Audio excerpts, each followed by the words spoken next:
Welcome to Contemporary Black Voices, where we examine issues surrounding and within the Black community. I am your host, Dr. Sharon Michael Chadwell, and with me today are New York Times bestseller Caleb Alexander and community activist as well as entrepreneur Chris Dawkins. Missing today is author and screenwriter Fred Williams. Protests on college campuses have been a centerpiece for student activism for decades in the United States. In 1960, 4 Black students from North Carolina A&T State University held a sit-in at a whites-only lunch counter, an act that inspired thousands of students to join the civil rights movement. In 1961, the U.S. Supreme Court ruled that colleges could not violate the constitutional rights of their students. At San Francisco State University, anti-racism activists in 1968 successfully had the administration to establish the country's first African-American Studies Department. At the University of Missouri in 2015, Black students stood up against the administration's failure to stop racial hostility on the campus and created an inclusive environment for students of color. More recently, there have been student protests on elite campuses such as MIT, University of Pennsylvania, and Harvard, in which students protested concerns over Israeli forces continuously bombing and causing genocide of the Gaza community.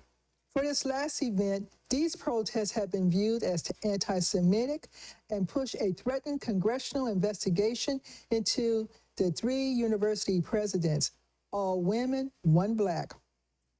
So the question becomes, is there a threat of limiting freedom of speech for certain groups of people? And before we get started, please click onto the subscribe button as well as like our page. And I want to make one correction. I said North Carolina A&T is North Carolina A&T. So with that being said, which one of you want to be the first person to address that question? Chris? Chris? Look, first of all, I think that when you talk about protests on campuses, in America, that has always been kind of a litmus test to where political will should be, okay? And for people to talk about, for Israel to say they don't want to see the Palestinians' views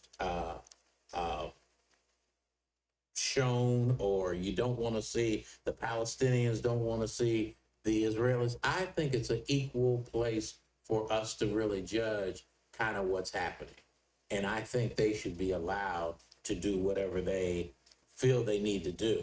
No, we don't want any killing. It was horrendous what Hamas did in Gaza. But at the same time, to me, it's just as horrendous for Israel and what they're doing to a people that doesn't have an army, they can't shoot back, they can't do any of that. So, you know, I think Israel has to really relook at themselves and to say, or evaluate what they're doing. You know, at Brandeis University, which I just found out, I didn't know that Brandeis was founded by the Jewish community. Oh, yeah, it's a big Jewish university. And on that campus, the president shut down the organization of Palestinian students because they were on the campus protesting about the same arguments that we've seen at Harvard, University of Penn, and MIT, and they shut it down. So to me, in that case, since it was, founded by a Jewish community, it's probably it's a private school, okay, we can run with that. But elsewhere, a lot of people don't really understand that going back to that sit-in at the lunch counter with the 4 Black students, that another case came out after that, Dixon versus Alabama, where the Supreme Court did rule that students' constitutional rights on these college campuses could not be violated. But a portion of that ruling was the removal or the elimination of what they call in loco parentis. Now, what that means is this. Especially those of us who've been in public education in particular, this is where when you send your kids to school, and basically the teacher and the administration now have control over the kids in terms of behaviors, right?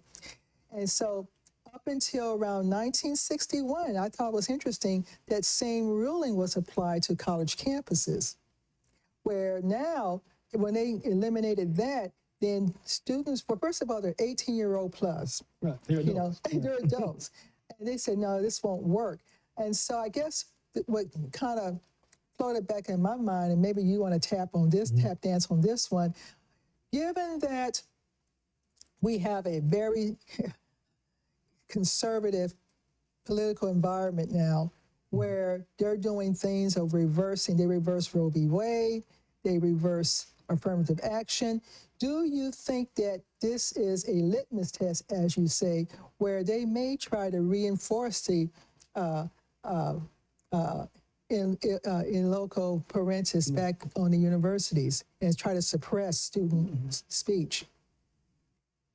You know, I mean, well, when we examine what's going on across the country with the school boards, especially in Florida, right? You have the school boards who are exerting more parental control over the teachers.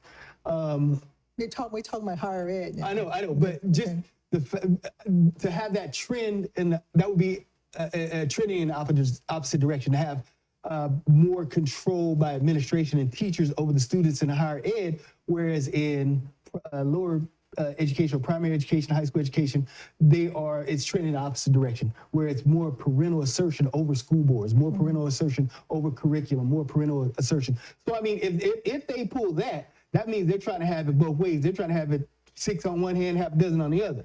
You know what I mean? So it's a situation where they have to pick and choose, because that would be extremely hypocritical. Yeah, you know, because we don't have, on these college campuses, we don't have all what we call traditional students where they graduate from high school and they go straight into college. We also have a large percentage of students who are what we call non-traditional students. They're folks like us and everybody else who delayed starting college, went out to work, had families, and coming back into college years later. So it's just really very interesting that this is a movement that we're seeing. Now, going back to the reason why those 3 presidents were under congressional review, investigation, anti-Semitism. I hate to say this, but it's kind of like we're hearing anti-Semitic thrown out there so much. It's kind of like, what is it? Right. You know, what is it? Right. Someone tell me what it is, because I know what it is by definition, but it looked like anything to me is anything you disagree with. If you're anti-Semitic, You know, automatically, and right? then you also are at risk of losing your livelihood. Right.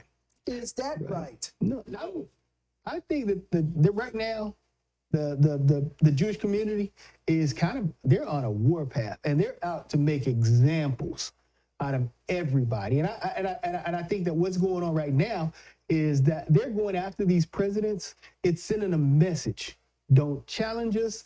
It's a message to not only the academic community, but to the broader community. Do not try us. Don't challenge us. Nothing. And But so, don't you think that's a mistake? I think it's a mistake, and you see the backlash. Right. You see the backlash from it with the students that are actually protesting. Right. You see a global backlash, and people are saying, Right. "Oh my God! Well, how did the global community shift Right. from being sympathetic to Israel to now being sympathetic to the Palestinians?" Well, you know what? Israel overplayed their hand. Right. You know what I mean? When you take a tiny strip with it 13 miles long, and you drop 6,000 bombs on it within one day. Right. You know what I mean? Yeah, you've overdone it, and people understand that. We see the images coming out. These horrific images. Yet, of course, what happened? This surprise attack no one wants to see loss of life on either side. But the response to that was just it was too much. It's overwhelming. And You know, so I think an important fact that needs to be mentioned is that there have been more citizen casualties or actual deaths in the Gaza Strip over the past 30 to 45 days oh yeah. than 2 years in Ukraine. Right. But you also, I think what some folks out there are missing the point is 50% of the population in Gaza are children. So when you talk about the death toll and the destruction, you have to understand those are not combatants that are dying. Those are children. And that's like an ethnic cleansing. It is. Well, That's what it is. You know what I think for the powers to be, they don't understand how these protests organize. If you think back to George Floyd, how did a worldwide protest even emerge? And if you're not using Twitter, TikTok, not necessarily Facebook, but those two pieces right there, that is where the organization occurs. And I'm not seeing violence on these campuses with these students. They're No, just no saying, violence. hey, it's got to stop. It's got to stop. Yet, when these three presidents go to before Congress, they've got people, what's her name, Stefanik? She was basically supporting the January 6th Yeah. insurrection, as violent as it was. Yeah. And she's just all up in arms against a nonviolent protest. Right. At best, the students may be interfering with students going to class, you know, but they're not being hostile. They're not Right. being violent. Right. They're just protesting about something that the humanity is Right. not there. Let me ask you another question. If you have a private university, you named one, I think. earlier. Brandeis. Brandeis. Right. So do they have the right to subdue protests on their campus because they're private or not? Well, I think in Brandeis' case, and I know we have to leave in a few seconds, is that it's a Jewish-owned community. Right. So there may be some different dynamics there that we need to, that we have not considered in relation to Harvard. It's a private university, Right. but they are into freedom of speech. Right. And with that, we're going to go ahead and take a break, and we'll see you back at the next round.